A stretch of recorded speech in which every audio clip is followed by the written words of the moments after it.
MP ఎలక్షన్స్‌లో ఇంకొన్ని రోజుల్లో మహా అయితే దగ్గరున్నాయి సార్. ఇప్పటికి కొన్ని స్థానాల్లో అభ్యర్థుల్ని ప్రకటించకపోవడానికి గల కారణాలు ఏమై అంటే ఉంటాయంటారు? రకరకాల పొలిటికల్ ఫోర్సెస్ పనిచేస్తాయి. టికెట్ ఈ విషయంలో తర్వాత కాంగ్రెస్ అధిష్టాన వర్గం చాలా బిజీగా ఉంది. మిగతా రాష్ట్రాలలో ఎన్నికలు జరుగుతున్నాయి. ముఖ్య నాయకుల మీటింగు జరగట్లేదు. రకరకాల కారణాలున్నాయి. అంతేగాని ఇదేదో బీఆర్ఎస్‌కి భయపడి టికెట్లు ప్రకటించట్లేదు అనుకున్నారా? బీజేపీకి అనుకోవచ్చు కదా భయపడి. అట్లా ఏం లేదు. We will declare our candidates. We will certainly go with our candidates. Whatever will happen and people will decide who will be elected, who will not be elected. అది ప్రజల విజ్ఞతకు వదిలేటాల్సింది. రైట్. మల్కాజ్గిరి కాన్స్టిట్యున్సీ విషయానికి వస్తే గనక ఈటల రాజేంద్ర మీద పట్నం సునీతారెడ్డి అసలు ఎంత మెజారిటీతో గెలుస్తదని మీరు అనుకుంటున్నారు? అసలు అంత కెపాసిటీ ఉందా ఆవిడకి ఫస్ట్ ఆఫ్ ఆల్? అది మరి ఆమెను చూజ్ చేసిన వాళ్ళు చెప్పాలా. ఎందుకంటే చేసింది మీ సీఎం రేవంత్ రెడ్డి గారే సార్. ఒకటేందంటే మరి ఆయన రాజనీతిజ్ఞత ఏందో మరి. అంటే ఆమె లేకుంటే పార్టీ ఓడిపోద్ది అనుకున్నాడో, లేకపోతే మరి పట్నం మహేందర్ రెడ్డి గారు వన్ ఆఫ్ అంత ద పెద్ద బిగ్గెస్ట్ కాన్స్టిట్యున్సీ చెప్పాలి అంటే మల్కాజ్గిరి అనేది. అలాంటి కాన్స్టిట్యున్సీలో అసలు ఎందుకు రేవంత్ రెడ్డి గారు గెలిచిన కాన్స్టిట్యున్సీ, ఒక సీఎం గెలిచినటువంటి కాన్స్టిట్యున్సీ అది. అక్కడికి అసలు పట్నం సునీతారెడ్డి ఏ మరికి ప్రజలకి తెలుసు అసలు? ఎంతవరకు ఫలిస్తుందంటారు? రాజకీయాలలో పాపులారిటీ అనేది పనిచేయదమ్మా. పాపులారిటీ ఉన్నవాళ్ళు చాలామంది ఓడిపోయినారు. ఆమెకి క్యాడర్ కూడా ఏమాత్రం ఉంది అక్కడ. ఆచార్య ఎన్జి రంగా ఓడిపోయినాడు. కాసు బ్రహ్మానందరెడ్డి ఓడిపోయినాడు. నలమాసు కొండయ్య అని ఒక ఆర్డినరీ పర్సన్ చేతిలో కూడా జే చొక్కారావు లాంటి ఒక ముఖ్యమైన నేత ఓడిపోయినాడు. ఇట్లా అనామకులు చాలామంది రాజకీయాలలో గెలిచిన సందర్భాలున్నాయి. కానీ ఆ సందర్భం వేరు, ఈ సందర్భం వేరు. The way they got elected is different. ఒక జనరల్గా జరుగుతున్నటువంటి ప్రక్రియలో ఒక ఉప్పెనలాగా ఒకవేళ పొలిటికల్ ఇది జరిగితే, రాజకీయ మార్పును ప్రజలు కాంక్షిస్తే అప్పుడు అందరూ గెలుస్తారు. గెలిచిన సందర్భాలున్నాయి. కానీ ప్రజెంట్ కాంటెక్స్ట్లో సునీత గారు she is not the proper candidate అనేది నా భావన. ఇంకొకటి అలాగే సికింద్రాబాద్ విషయానికి వస్తే మాత్రం దానం నాగేందర్కి అసలు టికెట్ ఎట్టిచ్చారు సికింద్రాబాద్ నుంచి. అదొకటి నిజంగా అసలు గెలుస్తుంది అనుకుంటున్నారా? మీకు గెలుచుడు గెలవకపోవడం సంగతి దేవుడరిగా, కానీ ఒక ఇతర పార్టీలలో గెలిచిన వ్యక్తి శాసనసభ సభ్యత్వాన్ని వదిలిపెట్టుకోకుండా పార్టీ నుంచి వచ్చినట్టు సంక్రమించినట్టు బెనిఫిట్లను వదిలిపెట్టుకోకుండా శాసనసభ్యుడిగా కొనసాగుతూ మళ్ళీ పార్లమెంటు టికెట్ సాధించడము, ఆయనకు టికెట్ ఇవ్వడం, ఆయన కంటెస్ట్ చేయడము ఒక రకంగా. మేము అయితే ఈ న్యాయపత్ర అనేది ఒకటి విడుదల చేసినాము మొన్న పార్లమెంట్ ఎన్నికల కోసమని. కాంగ్రెస్ పార్టీ మేనిఫెస్టో అమ్మా.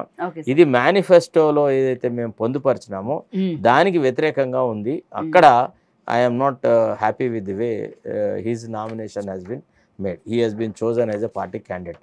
ఇక్కడ పార్టీ క్లియర్గా చెప్పింది ఏమని, we propose to amend the 10th schedule of the constitution and make defection, అంటే leaving the original party on which MLA or MP was elected and automatic disqualification of the membership in the assembly or parliament అన్నారు.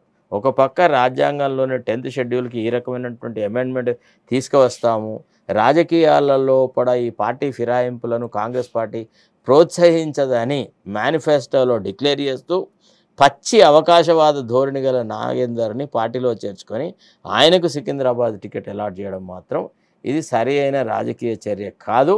అంటే మన manifesto మీద మనకే నమ్మకం లేదు అని చెప్పినట్టుగా ఉంది. ఒక రకంగా ఇది ధిక్కార ధోరణిలో ఉంది. అంటే దేశంలో నేషనల్ పార్టీ ఏం చెప్పినా కానీ రాష్ట్రంలో మాత్రం ఇది నా సామ్రాజ్యం, నాకు నచ్చిన వాడిని చేర్చుకుంటా, నాకు నచ్చిన వాడికే టికెట్ ఇప్పిస్తా అన్నంత అహంకార ధోరణితో జరిగిందని నేను అనుకుంటున్నాను.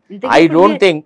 కాదు సార్, రేవంత్ రెడ్డి గారిని మీరు తిడుతున్నారా, పొగుడుతున్నారా, అసలు ఏమంటున్నారు? నేను పొగడట్లేదు, తిట్టలేదు. నేను పొగడడానికి ఆయన పెద్ద గొప్ప ఫాలోయర్ కాదు, తిట్టడానికి ఆయనకు పెద్ద గొప్ప క్రిటిక్ని కాదు. నేను నా సహజంగా నా అభిప్రాయాలు చెప్తున్నా.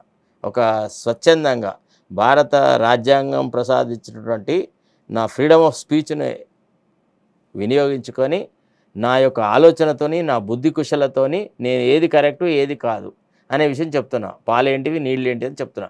అంతే తప్ప దీన్ని ప్రతిదాన్ని రేవంత్ రెడ్డి అనే బారోమీటర్లో కొలవాల్సిన అవసరం లేదు. అంటే కాంగ్రెస్ పార్టీలో ఉన్న వాళ్ళందరూ రేవంత్ రెడ్డి భక్తులు అని కనుక మీరు అనుకుంటే తప్పు. అట్లానే అందరూ రేవంత్ రెడ్డికి శత్రువులు అనుకుంటే కూడా తప్పే. భక్తులు కాదు, శత్రువులు కాదు. రేవంత్ రెడ్డి అనే అతను ఈనాడు ముఖ్యమంత్రి అవడం వల్ల ఆయన పట్ల మాకు గౌరవ భావం ఉంటుంది. మా సింపతి ఆర్ మై ఐడియాలజీ, మా loyalty will be always with the party ideology, తర్వాత పార్టీ టాప్ లీడర్షిప్.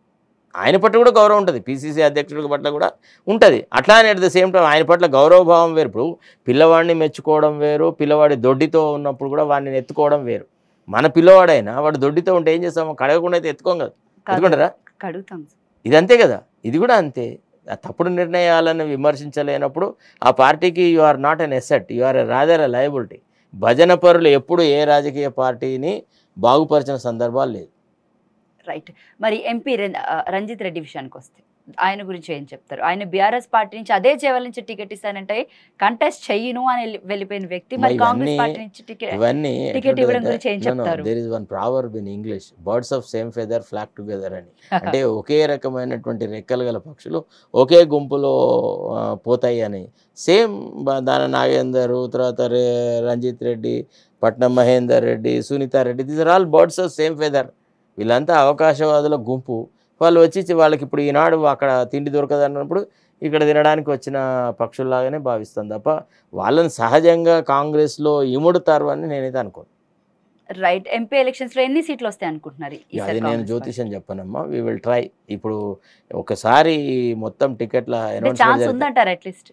ఎందుకు ఉండదమ్మా, ఎందుకు ఉండదు? పార్టీ ఐడియాలజీని చూసి ఓట్లు వేస్తారు, రాహుల్ గాంధీ గారి నాయకత్వాన్ని చూసి ఓటు వేస్తారు, మా ప్రియాంక గాంధీ గారి నాయకత్వాన్ని ఇష్టపడి ఓటు వేస్తారు, మల్లికార్జున ఖర్గే గారి నాయకత్వం చూసి ఓటు వేస్తారు. ఇట్లా రకరకాల కారణాలు ఉంటాయి కాంగ్రెస్ పార్టీకి ఓటు వేయడానికి. ఇప్పుడు ఒకళ్ళు కాకుండా ఇంకోళ్ళ ద్వారానైనా పార్టీ మేనిఫెస్టో అమలు చేస్తుంది కాంగ్రెస్ పార్టీ అని పార్టీ మీద సహజంగా ఉన్నటువంటి ప్రేమ అభిమానాలతో ఓటు వేస్తారు.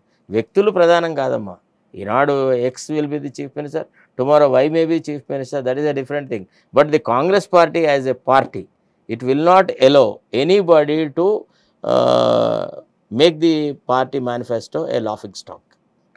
తప్పకుండా పార్టీ మేనిఫెస్టో అమలు జరిగి తీరుతుంది, ఇది 100% గ్యారంటీ. ఎంత as long as we express our solidarity, as long as we express our confidence in implementing the manifesto, people won't disown us, people will certainly support us.